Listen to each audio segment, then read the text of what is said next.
What's up mga pare ko? Welcome back na naman sa ating Anime Tagalog Talakayan. And here we go, nandito na tayo sa full review ng ating Boruto 2 Blue Vortex Chapter 15. So tara, umpisahan na agad natin. So bali nga ang cover page natin para sa chapter na ito ay itong ang si Ryu mga pare. At ang first panel nga sa chapter na ito ang desyerto ng buhangin na basically ay sa bayan ng Suna. At sa ilalim nga niyan ay makita natin dito ang isang lugar o isang place na isa na nga rin sa mga naging hideout ni Orochimaru. At dyan nga rin ay makita natin ang isang pangyayari dito na itong ang si Shinki ay sumisigaw ng isang bagay na iando o tanggalin nga daw ni Gaara yung mga buhangin nito na pinambalot sa katawan nila upang hindi sila makakilos. Na yan nga ay hindi naman sinang ayunan ni Gaara na ilalabas niya nga daw dito sila Shinki at kanyang mga kasama at sa gayong bagay ay maaari na nga daw tumakas ang mga ito. Na dyan ngay pasigaw pang sinabi ni Shinki, "Hindi, ama! Huwag mong gawin yan!" Then sumabat naman dito si Matsuri na kanyang sinasabi na pumunta lang naman daw siya dito sa lugar na to para hanapin nga daw sila Boruto at ang kasama nito na si Kashin Koji. Wala naman daw pakialam si Matsuri dito kay Gaara at kay Shinki. Pero kahit gayon pa man daw, yung malalang sugat nga daw ni Gaara ang magdadala sa kanya sa kamatayan, kaya hindi nga daw ito ang tamang lugar para alalahanin niya pa ang mga bata sa likuran niya. Nasagot naman dito ni Gaara na yun nga daw ang bagay na yun, na para nga daw sa kinabukasan ng mga batang ito hindi niya nga daw ito hahayaan na mamatay dito, na kahit pa kapalit nito ang kanyang buhay. Kaya sa bagay din yan ay makita na nga natin dito na nag-uumpisa na naman kumilos itong mga claw grimes upang subukan kanain si Gaara. At dahil nga talaga nalalagay sa bigit sa kamatayan itong si Gaara, dito nga makakita din natin na pilit na napupumiglas itong si Shinki sa buhangin ni Gaara, na nagawa niya pa nga agad butasin ito, na bigla itong gumawa ng hand sign para mapakilos o makontrol ang kanyang mga iron sand. At dito nga makita natin na ginamit ni Shinki ang kanyang ability na magnetic particle barrier palm, nakadahilanan nga upang maprotektahan ni Shinki itong isang kasama niya na atakihin ng claw grimes. At bukod nga dyan ay sinubukan din ni Shinki na protektahan o palibutan ng iron sand ang kanyang ama na si Gaara, na sinasabi pa dito ni Shinki na kinakailangan daw nila ang tulad ni Gaara para sa kinabukasan ng Sunagakure. Nasabat naman dito ni Matsuri na salbahing bata daw ito si Shinki dahil nga hindi nakikinig sa kanyang ama na si Gaara. So habang sinisil nga ni Shinki si Gaara gamit ang kanyang iron sand, dyan ngay bigla siyang inatake nitong isang claw grimes at siya ay nakagat. At sisigaw pa ni Shinki na kailangan na nga daw umalis nitong kanyang mga kasama, at sinabi niya dito kay Yodo na sabihin nga daw kay Kankuro ang nangyari sa kanyang ama na si Gaara. So dyan ngay makita na nga rin natin na unti-unti na nga kumakalat yung puno sa katawan ni Shinki. Kaya ang next panel dito mga pare ko bago nga tuluyang maging puno si Shinki, nagtagumpay nga siya na maisil ng buo itong kanyang ama na si Gaara, na ibuhos niya ang kanyang kahuli-hulihang mga iron sand para maprotektahan ng lubos itong si Gaara. Kaya sa bagay din yan na ginawa ni Shinki, dito nga namang si Matsuri, nakahanga-hanga pa nga daw ang ginawa nito, na kahit ito nga daw ay naging puno na, nagawa pa rin nitong mapanatili ang kanyang technique, which is mabalutan ng buhanging bakal ang kanyang ama na si Gaara, na mukhang mananatili nga daw ang mga buhanging bakal na to hanggat buhay si Shinki. At ang bagay ngang ito ay mukhang interesado nga daw. At matapos nga eksena dyan ay lumipat nga ang panel dito sa Konoha. At dito nga sa Hokage's office makita nga natin muli itong sila Sarada at Sumire, na nakikichismis pa rin sa pinag-uusapan nila Kankuro at Shikamaru, na dito nga sinasabi ni Kankuro na ayon nga daw sa pag-iimbestiga nila mukhang buhay pa naman daw si Shinki, na kahit nga daw ito ay naging puno. At salamat nga din daw sa sealing technique ni Shinki, dahil nga daw sa pamamagitan ng technique na ito nagawa pa nga daw makaligtas ni Gaara. Ngunit subalit datapwat, ang problema nga lang daw dito sa ngayon nga daw hindi nila kayang iligtas o ilabas si Gaara sa bagay na yon, dahil tanging si Shinki nga lang daw ang pwedeng makapag-ando o makapagtanggal ng barrier na yon o yung sealing technique na yon na ginawa niya kay Gaara. Kaya para nga daw matanggal nila si Gaara sa loob ng buhanging bakal na yon, yung kinakailangan muna daw nilang gawin is maibalik mismo si Shinki, na yun nga ang hinihinging tulong dito ni Kankuro, na baka may naiisip daw na paraan itong si Shikamaru na kung paanong maire-release si Shinki sa pagiging puno, na ang bagay naman na yun naunawaan agad ni Shikamaru. Pero sa isang katanungan naman dito ni Shikamaru, na matapos nga daw ang insidenteng yon, may naramdaman o may napansin nga ba daw itong sila Kankuro na isang nilalang na same o kaparehas ng chakra ni Shinki? Nasagot naman dito ni Kankuro na negative at wala naman daw sila napansin na bagay na ganun. Ngayon dito na idinagdag ni Shikamaru yung patungkol sa pagiging puno ni Shinki, na yan nga ay same din sa nangyari sa kanila sa Konoha. At yan nga ay patuloy pa rin nilang pinag-aaralan na kung paano nga daw may babalik yung mga ninja na nakana ng claw grimes na naging puno. At kung sakali man daw na mahanapan na nila ng lunas ang bagay na ito, hindi nga daw magdadalawang isip si Shikamaru na ibahagi agad ang impormasyon na yon. Na agad din naman nagpasalamat si Kankuro, pero sa isang bagay pa na idinagdag niya dito at request niya kay Shikamaru na kung maaari nga daw o hanggat kaya, wag na nga daw sabihin ni Shikamaru kay Temari yung mga masamang balitang ito dahil ayaw nga daw ni Kankuro na mag-alala pa si Temari na agad din naman naunawaan ni Shikamaru. Lalo't sa kabilang banda alam naman natin na hindi rin naman mapapayag si Shikamaru na mag-alala pa ang kanyang asawa. So dahil nga may chismosa dito na nakikinig, dito nga sumabat si Sarada at kanyang sinabi na mukhang madagdagan nga daw ang mga nilalang na yon. Nasagot naman ni Shikamaru sa kanya na oo at maaari nga daw mangyari ang bagay na ito. Kaya kung sakali man daw na tumawag uli sa kanila si Boruto, agad nga daw sabihin sa kanya ito nila Sarada at Sumire dahil kinakailangan pa nga daw ni Shikamaru na mas marami pang impormasyon. So habang nag-uusap nga sila dyan kung mapansin nyo dito may isang palaka na alam naman natin na ito ay spy o galing kay Kashin Koji. So matapos nga ang panel na yan bumalik nga eksena dito kay Ryu at Jura na sinasabi dito ni Ryu na Ryu nga ba daw talaga ang kanyang pangalan? Sagot naman ni Jura na tama nga at ako ang bigay sa iyo ng pangalan na yon. At kinakailangan nga daw na ma-establish na ni Ryu yung kanyang identity at makaalam ito ng mga basic information. So habang nag-uusap nga dito sila Jura at Ryu dito nga bigla nga nakarandam o nakapansin itong si Ryu at kanyang sinabi na tumahimik nga daw muna saglit yung kanyang mga kasama at kanyang binaba ang kanyang Iron Sun dito sa cube na kinatatayuan niya na kung mapapansin pa nga ay may mata nga dito na nakadungaw mga pare koy. Kaya nang maisuksok na nga ni Ryu itong kanyang buhanging bakal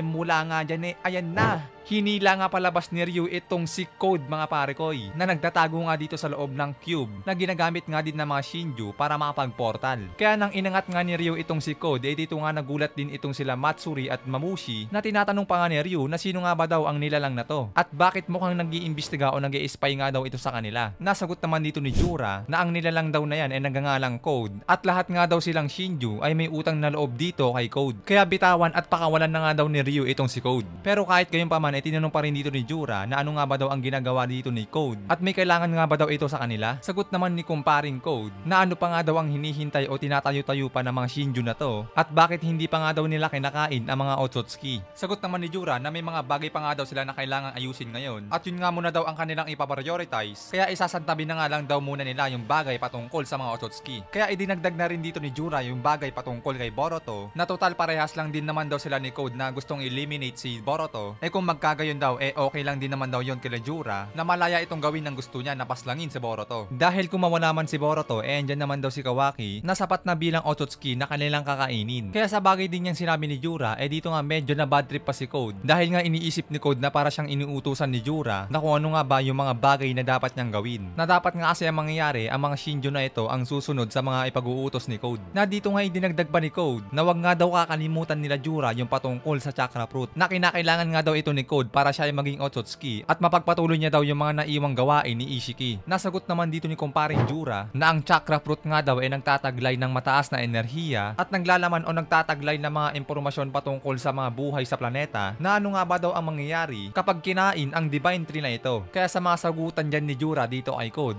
feeling tuloy ni Code na para siyang nababastos dito ni Jura. Kaya sa bagay din yan makita natin dito na pumorma nga itong si Code upang lumikha ng pag-atake gamit ang kanyang claw marks at mula nga dyan ayan na nga.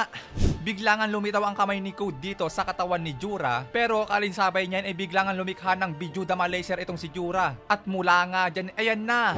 Bang! Nahiwa at naputol nga ang kamay dito ni kumparing Code. Nadagdag pa nga dito ni Jura na salamat nga daw dito kay Code dahil nga daw sa kanya naranasan nila Jura na makapag-isip ng malaya at magawang ma-enjoy ang mga bagay-bagay. At kaya sa bagay din yan dyan na nga sinabi o dinagdag ni Jura dito kay Code na bibigyan niya na nga lang daw ito ng isang assignment at yun nga ay ang hanapin at patayin si Boruto at ang isang lalaking tumutulong dito which is si Kashin Koji na ang kapalit nga daw ng bagay na yon ibibigay nga daw ni Jura yung Chakra Fruit na hinahanap ni Code. So habang namimilipit nga si Code sa sakit matapos maputol ang kanyang kamay dyan ngay makita rin natin na nababad trip nga itong si Code dahil nga tinatawanan pa siya dito ni Mamushi na sinasabi pa ni Mamushi na nakakagaan nga daw ng pakiramdam na kapag nakita niyang nahihirapan si Code. But anyway ang kasunod nga na panel dito pumayag na nga si Code sa alok sa kanya ni Jura na hanapin at patayin nga si Boruto at Kashin Koji at ang kapalit nga nun ang Chakra Fruit na hinahanap niya na maghihintay nga daw si Jura sa gagawin nitong ni Code at good luck nga daw sa magiging destiny nito. At bago naman umalis dito si Code gamit ang kanyang mga claw mark ay kanyang sinabi na magsaya at tumawa ng tumawa nga lang daw itong sila Jura dahil hindi rin naman daw magtatagal at magkakaalaman kung kanino ang huling halakhak. At nang makaalis na nga si Code sa lugar na yan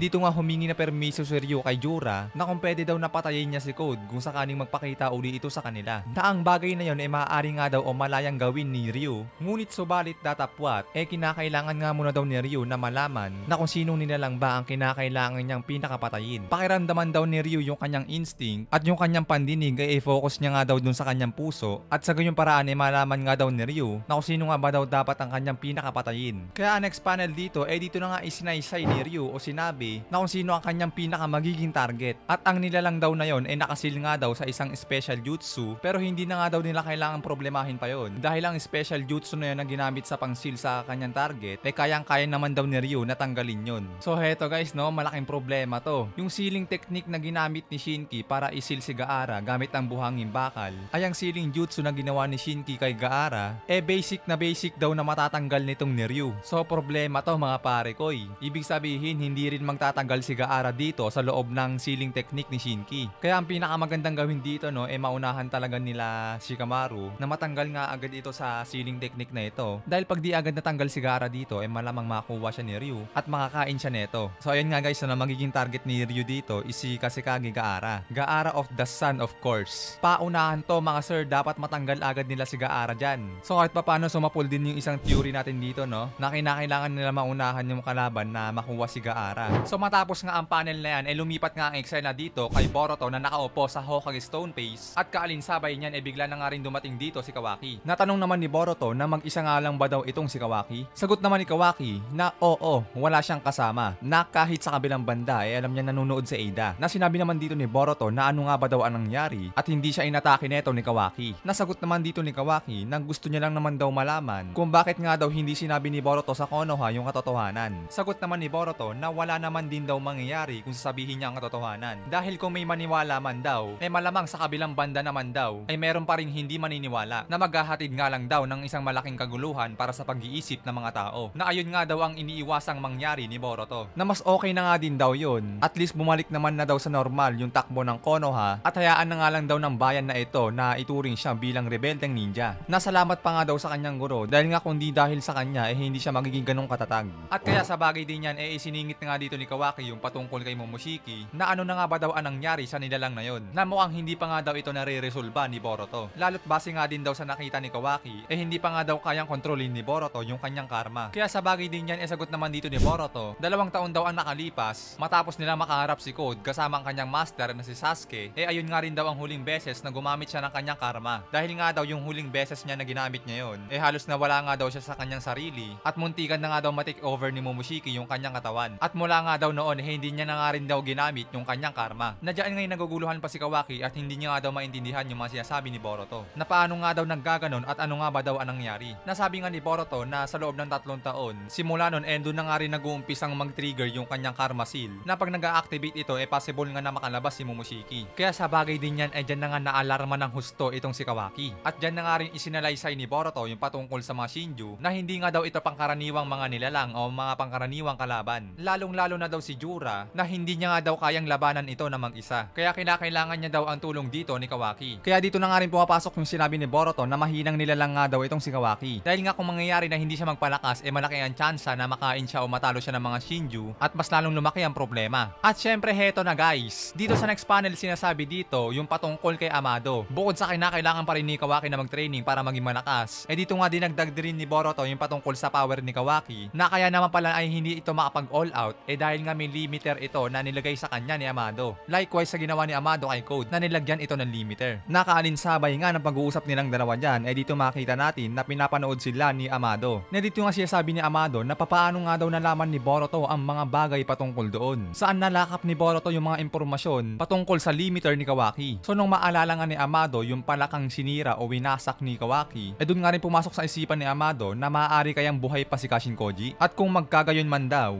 ano-ano nga ba daw ang maaari magawa nito sa ganitong sitwasyon? Ano nga ba daw ang motibo ni Kashinkoji? At kalinsabay nga niyan bumalik ang eksena dito kay Boruto na kanyang sinasabi na kinakailangan nga daw ni Amado ang karma nitong ni Kawaki para sa kanyang mga sariling kapakanan. Nasa kabilang banda nga din kasi gusto nga rin ni Amado na mailayo si Kawaki sa pagkapahamak o kamatayan. So yun nga yung dahilan kung bakit nilimitahan ni Amado yung kakayanan ni Kawaki. Nasa kabilang banda kung ayaw naman daw maniwala ni Kawaki nasa sa kanya na nga daw ito at pwede niya naman daw gawin na puntahan si Amado upang sabihin sa kanya ang katotohanan. So dito nga bago rin umalis si Boruto sinabi dito ni Kawaki na total naman daw mga Otsutsuki rin ang dahilan kung bakit nanggagulo-gulo sila. Nakapag-desisyon nga si Kawaki dito na kinakailangan na daw mawala ng mga Otsutsuki pati si Boruto at siya mismo dahil sila nga rin daw ay mga Otsutsuki na. Pero bago nga muna daw ang mga bagay na yon, kinakailangan nga muna daw nilang nilisin yung mga tinatawag na Shinju. Kaya sa bagay din yan, dito na nga sinasabi ni Kawaki na wala na nga daw siyang pakialam kung ano yung mga kinakailangan niyang gawin ngayon. Basta ang gagawin niya nga daw ngayon makikipagtulungan na nga daw siya dito kay Boruto. Nasagot naman dito ni Boruto na siguraduhin nga lang daw nitong ni Kawaki na hindi ito magiging pabigat sa kanya. So parang Naruto at Sasuke lang noon, no? Sa tuwing nagti-team up sila sa kanilang mga kalaban, hindi nga nawawala yung bangayan nila o trastukan nila sa isa't isa. So ayun nga mga sir, team up na to between Boruto and Kawaki. Kaya balagbagan na to mga pare ko sa mga susunod na chapter. So hanggang dyan nga mga pare ko ang ating full review dito para sa Boruto 2 Blue Vortex Chapter 15. Maraming salamat sa inyong panonood. Sana ay nag-enjoy kayo. Hanggang dito tayo nagpapaalam.